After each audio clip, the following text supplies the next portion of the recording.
The high-grade 1/144th scale Gundam Rubris, Elnora and Ares mobile suit from Suisei no Majo, the Witch from Mercury, and the first high-grade Gundam kit from a full non-build Gundam series in 7 years. This kit is both familiar and breaks the mold in so many ways, and to sum it up simply, this kit truly is awesome. Simple enough for brand new builders, but packing in enough detail and impressive features to satisfy Gunpla veterans. This is the new generation of Gundam model kit. Almost a full internal frame, full color separation besides the knees, a molded in plastic holographic shell unit up on the chest, modular weapons, and new thicker premium foil stickers, all for an eye-watering low price of $13 retail.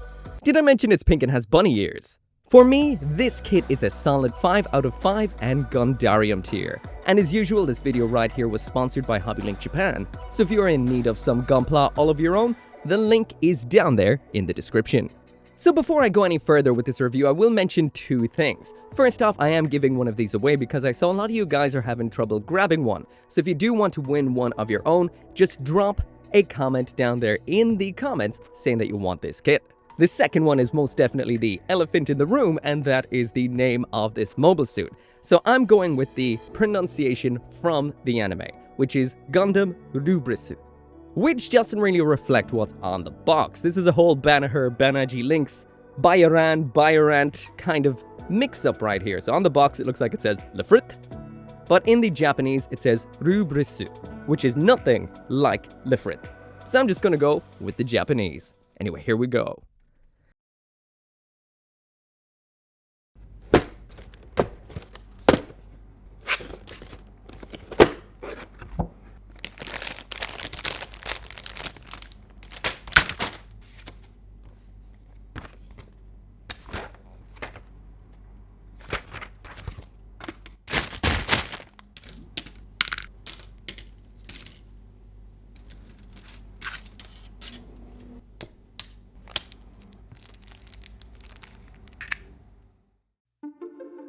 So jumping right on into it, and this is what we get once it's snapped together out of the box with a little bit of extra effort, and this thing is absolutely mind-blowingly beautiful. This, without a single doubt, feels like a breath of fresh air when it comes to Gunpla, even though it's quite familiar in a lot of different ways. But before I actually get into the aesthetics and what this looks like in a bunch of poses and all of that, let's talk about debatably the most important aspect of the kit, and that, of course, is the build. So first off, when it comes to the plastic inside of this box, it is hard to believe that this comes on 5 runners and 5 runners only, because this is a kit that almost matches real grade for how much detail is going on. The runners include a multicolored A runner, 2 grey runners, as well as 2 white runners. As for what else comes inside of the box, we've got a sheet of foil stickers that is not your usual sheet of foil stickers. We've got a pair of beams for with the beam sabers, these are fairly usual. And finally we have this right here, one of the most impressive aspects about this kit. This is the part of the chest that has the shell unit aspect, that little light up almost psycho-framey, Trans-Am-y kind of thing in the Gundam's chest. Well, that comes molded in the color that you see right here. This looks phenomenal, no extra effort needed. So as for the next thing I'm going to mention, this might be a little bit redundant to a lot of you guys who watch these videos all the time or who have built a lot of kits, but because this is a new line, I'm going to talk a little bit about Gunpla basics for those who are just getting into this hobby with this brand new line from a brand new anime. First off, the only thing you need to build one of these kits is a nipper. That is it. A side cutters is also handy as well, but the nipper does the job. All you have to do is snip it once off the runner like so, leaving a little bit of space between where the part is actually connected onto the runner. Then you just snip this a second time and you're done. This is the simplest way, but not necessarily the most effective. If you use a side cutter by throwing something like this right here, the God Hand, into the mix, you can get a little bit of a cleaner cut, and this definitely works a whole lot better on white plastic as opposed to colors. Now if you want to up the level a little bit and reduce those nubs and marks, then what you'll be looking for is some kind of file or some sanding boards. Now in this situation, all you do is snip the runner like we would have done before, then sand or file off the nub. You'll get a much cleaner, nicer finish. However, sometimes this may scuff the surface, so you may opt to use something like a hobby knife to cut off the nubs, or something like this right here, which is what I use most of the time now. This is pretty expensive. It's a glass file by Gun Primer, known as the Racer Pro, but this leaves the cleanest finishes ever, and if you pair it with the pair of balancers right here, you'll either get a matte or a glossy surface, depending on what you want to match. Now, to get this kit to the final result I have right here, I did a couple of intermediate steps, but I'll talk about them a little bit more after the actual build. I am so blown away by the build of this kit. It is a combination of pretty much everything Bandai has done to date, and it's a combination of old school, typical high grade, mixed with some very new aspects. This build is very unique and definitely a breath of fresh air. Sometimes when I'm trying to talk about the builds of a lot of kits or the aesthetics, I kind of run out of things to say, but that is not the case here. First off, this kit has an almost complete inner frame. The forearms are the only real aspect of this kit that doesn't have an inner frame, and the feet as well, but besides that, this has it through the legs, through the waist unit, through the chest, and the upper arms, which is ridiculously impressive. All the armor then builds onto this, almost like a Iron-Blooded Orphans kit without the sag and the droopy aspects. This is pretty much an Iron-Blooded Orphans kit on crack. It's brilliant. One aspect about this kit that some people may like, some people may not, is the knees are based on the fine build system, just like the kind of 30-minute missions kits. That is 2 C-clips that attach the upper and lower leg onto the knee, and then a cap goes in from behind to hold them together. The ankles are also C-clips, so if you're a hater of C-clips, beware. Now, when it comes to what I like to refer as the part economics on this kit, as in how many parts does it take to make up an element and how much payoff do you get from it. When it comes to classic kits, you may have to use 4 different parts to make up the 4 surfaces of a simple cube-like structure. But when it comes to this kit, the multifaceted and layered way the parts actually connect together means it looks like there's more parts on a body element than there actually is. For example, the waist unit itself has only 4 parts and 4 parts only, but the actual 3-dimensional structure, once it's complete, looks ridiculously good. Now, this does have one minor downside, and that is the fact that we do have more mold lines here and there, like up on the shoulders, and some down on the sides of the ankles, but those are super easy to clean up with a little bit of sanding. So when it comes to actual color correcting stickers, we only have some for using on the sides of the knee, so that is 4 in total.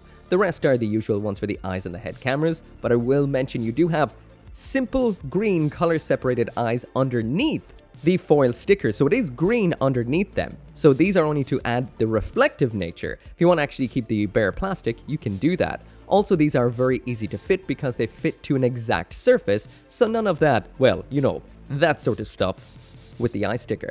The silver stickers look very plain at first until you realize the actual business side of these is on the underside. So even though we do have the shell-on unit for on the chest that came pre-molded, we also do have a clear part in here that you can use with either a black-based sticker for it when it is deactivated, or one that is exactly the same as the molded part, which I don't actually understand why this is in here at all.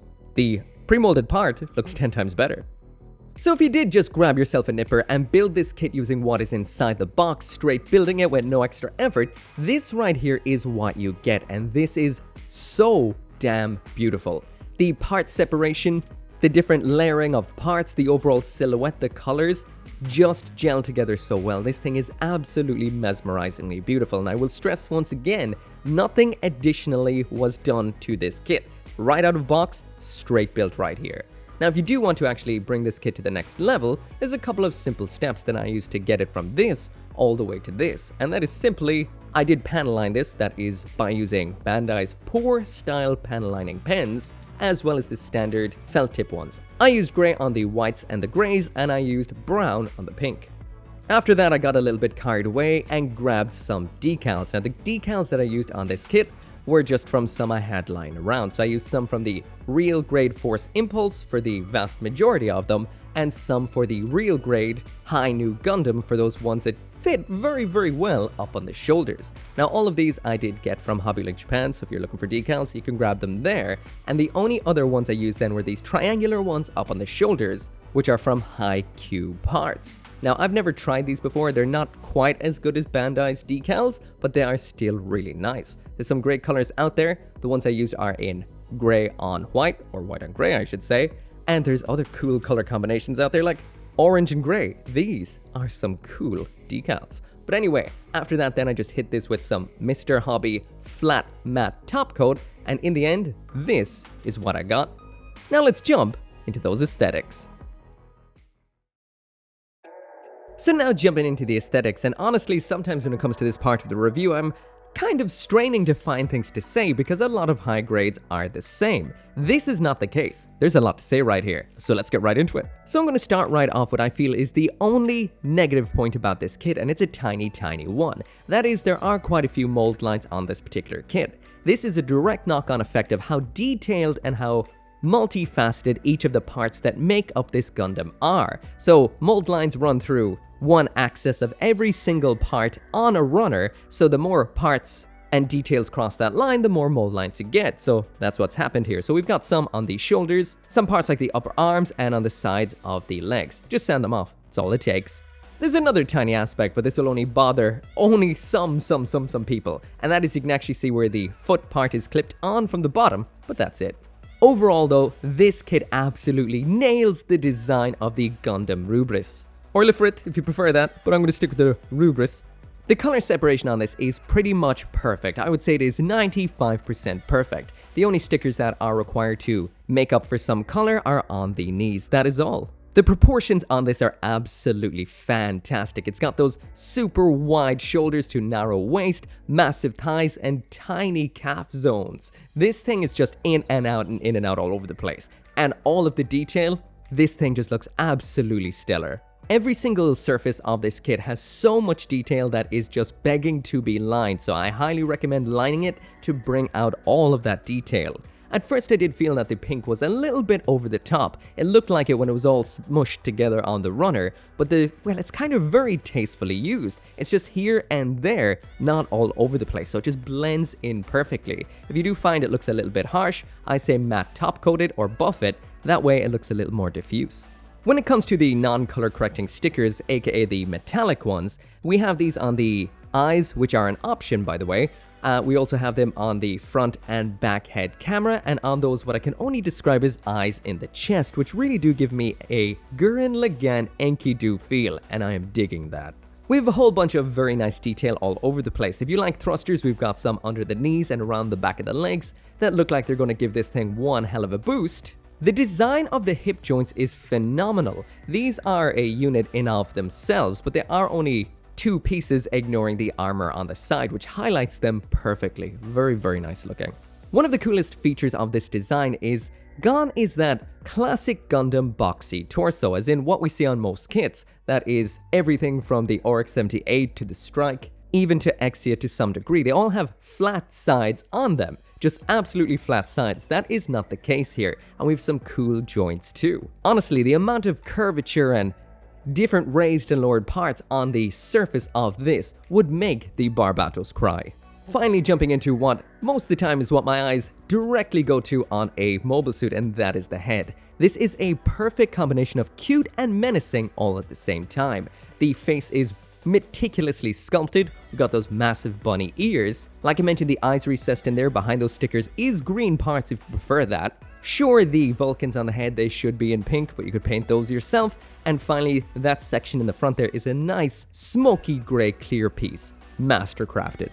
And speaking of mastercrafted, the icing on this cake right here is that shell unit in the chest. This is fully molded on the runner, catches the light perfectly. I left this in gloss. I did matte top coat the kit, but I left this glossy just to shine on because it really does.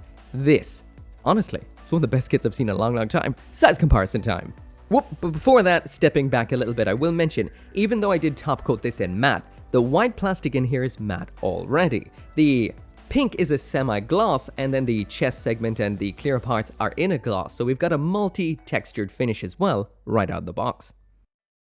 So now jumping into the size comparison and starting off with the standard size comparison test. There it is side by side with a high grade Oryx 78-2, and there it is side by side with a master grade, also the Oryx 78-2. So as you can see, height-wise, it's a little bit taller than the classic Oryx 78-2, and even though it looks really narrow in the center, it makes up with a lot of bulk in the thighs and upper arms, so overall feels a whole lot larger. And usually you guys seem to react really well to a lot of size comparisons, so I'm gonna grab a whole bunch of 1/44th scale kits I've lying around so we can see what they look like side by side if they were thrown down in the same multiversal Gundam awesome madness. Here we go.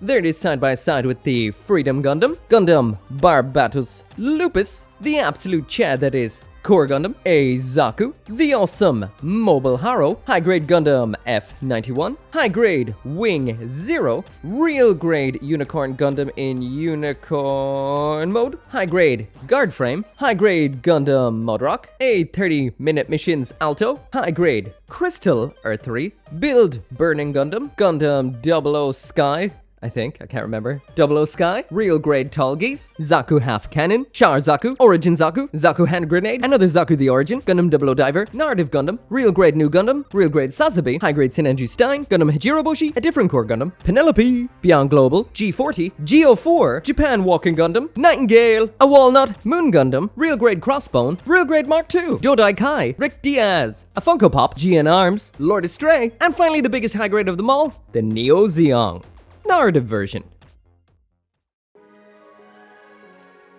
So now moving into the accessories, and we get quite this set in here. This is the usual Gundam loadout of sword, board, and beam rifle with a few nice extras. And here is modular, which is pretty cool.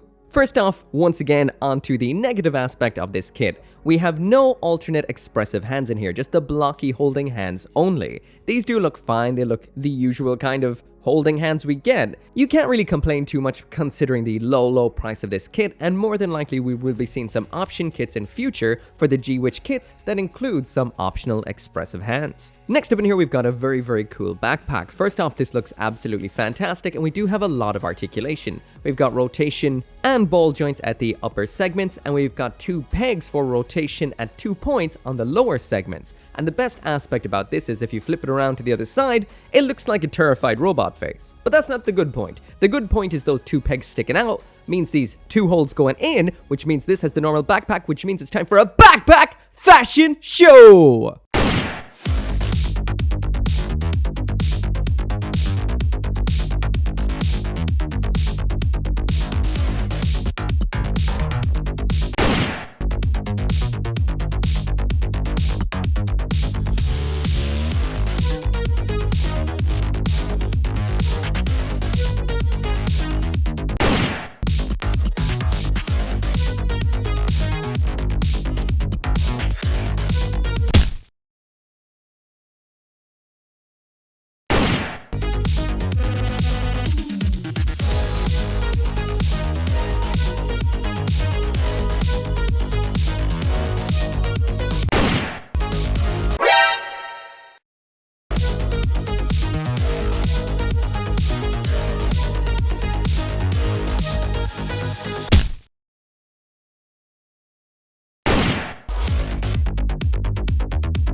So anyway, as for that backpack, it just attaches on like any standard Gunpla backpack. That's 2 pegs into the hole on the back. This attaches on perfectly, looks absolutely fantastic. And I will mention this isn't it just yet, because we also have the shield to take a look at soon that also works with that. But first, so next up in here, we've got the long range or the mid-range weapon, which is this particular mobile suit's answer to the typical Gundam beam rifle. That is the receiver gun. This is a lot broader and thicker than your average beam rifle, and as it stands doesn't really look like one very much, but it does have a ton of different features. First off, we can stick this somewhat vigorous beam blade into it. It attaches in just like so, nice and secure for the beam on mode. The effect part in here is in clear blue, catches the light very, very nicely, and for the most part, looks extremely, extremely nice. I will also mention that we can use the shield parts with this as well, but we're not going to do that just yet. We'll leave that to the shield. Next up is the beam sabers. Next up in here, we've got a fairly standard pair of beam sabers according to the instructions right here. These are portable close combat weapons standardly equipped on mobile suits. They're usually mounted on top of a backpack. The beams on these are very standard. We've seen these countless times before, just in blue, but I will mention the handles on these are a little bit extra long. Very slender and classy looking, and a little bit on the elegant side, definitely. When they're not in use, you can just pop out the beams like so, and these can be mounted, like the instruction says, up on top of these articulated segments up on the backpack, and that right there is what they look like, stored away. And of course, answering the most important question about these, can the articulation allow this kit to reach back and grab them without any kind of messing around? Yes, yes it can, and that makes me very, very happy. So next up in here, we've got what is essentially the main event of this particular mobile suit, the shield, which is also known as the Compo Gundbit Shield. According to the instructions, this is a shield employing Gundbit, a next-generation remote-controlled swarm weapon system. This can be attached onto the arm using a little adapter. It holds on very well for defensive poses like what you're seeing right here. I will mention when this is straight built, it is a little on the plain side, so panel lining, highly recommended. When this isn't used as a shield, this can separate into 7 individual bit staves. Now, I will mention one thing that might get people down a little bit is there is no attachment points on any of these for attaching them onto an action-based stand. So that does mean you're not actually able to display these flying around the place like you would have seen in the prologue. Definitely a mild bit of a disappointment, but it's better than having a bunch of 3mm holes in all of them. But what we can do with these is replicate the bit-on form. When these are all separated out, they can be attached to the mobile suit at different points. That is onto the front and the back of the rifle, just like so for the Gundbit rifle, onto the butt flap like this, and 4 of them then connect onto the backpack to get us that bit on form. And what it says in the instructions about this is a form where the bit staves are attached to the backpack to improve maneuverability. It not only enhances speed, but also grants acceleration and braking abilities unseen in mobile suits when they're in any posture. So basically this has gone from using it as a shield, as a defensive mode, to this high-speed attack mode. As for that Gundbit rifle, the instruction says that bit staves can also attach to the front and back of the weapon to upgrade it into the Gundbit rifle, which unlocks high output beam firing mechanisms. This thing looks absolutely phenomenal in this mode. So the final accessory we have in here is an optional shell unit for the chest. Now, this doesn't look nearly as good as the one that is in here, but you do have the option, instead of using an actual activated sticker underneath it, you have a black sticker too for it in deactivated mode, which makes a little bit more sense. I just wanted to try out both colorful ones to see which one worked out the best, and the pre-molded one looks so much better.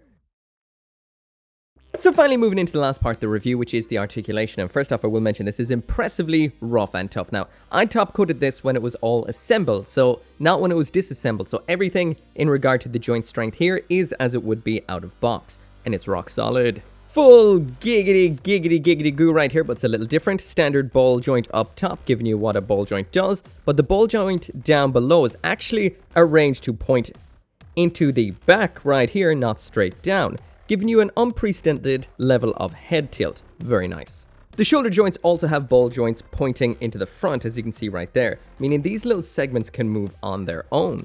So when this arm is attached, that can move out and forward just like so, while still giving us a little bit to the back. So that is nice. It can also allow the arm to angle up a little further, so that is good. So as for what we get, there is the full 360 spin. Raising the arm all the way up, we get just above parallel to the ground. I will mention that the shoulder armor can move independently to the arm, up and out of the way just like so. The arm can rotate at the upper arm and, well, yeah, can also be removed to, you know, scenes from the anime and all that. Bit of a wiggle up and down its shoulder armor, nice. There's the arm off, and this is a single point bend. It can bend to that point like that. There's an example again with it attached.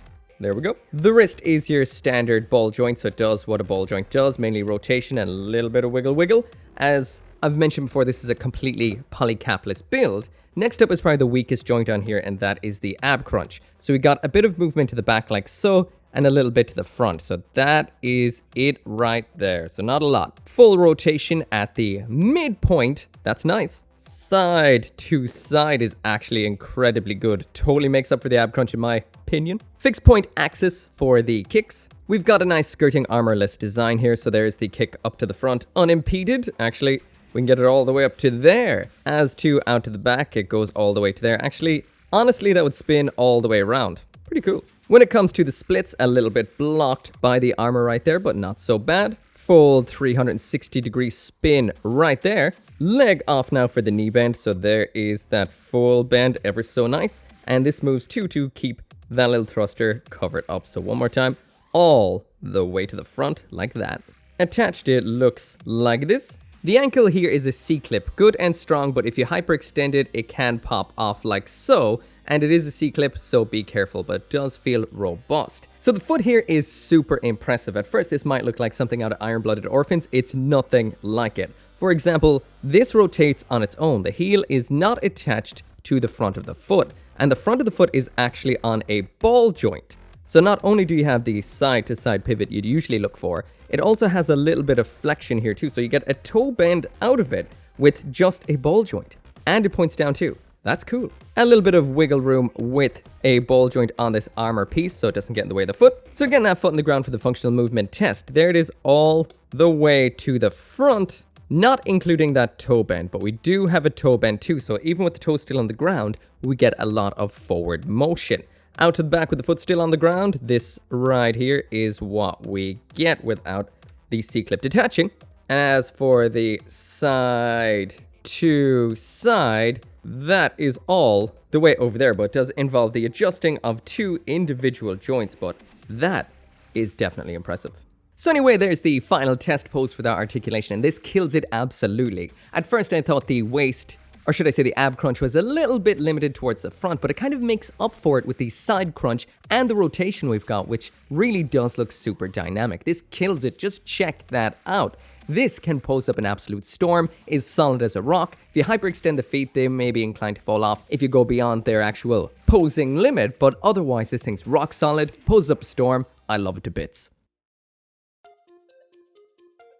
So that right there is it for the review, and without a single doubt, Gundam tier Gunpla revolutionized. When it comes to the build, this builds up so simply but has so much payoff. It looks incredible and the colors are amazing. Aesthetically, like I said, colors are great. The amount of different surfaces on here are fantastic, begs to be panel-lined. The face is pretty much fully color separated besides the cameras on the top of the head, and the only stickers we need are for on the knees. The new molding system band I have going on that shell-on unit on the chest blows my mind. So good.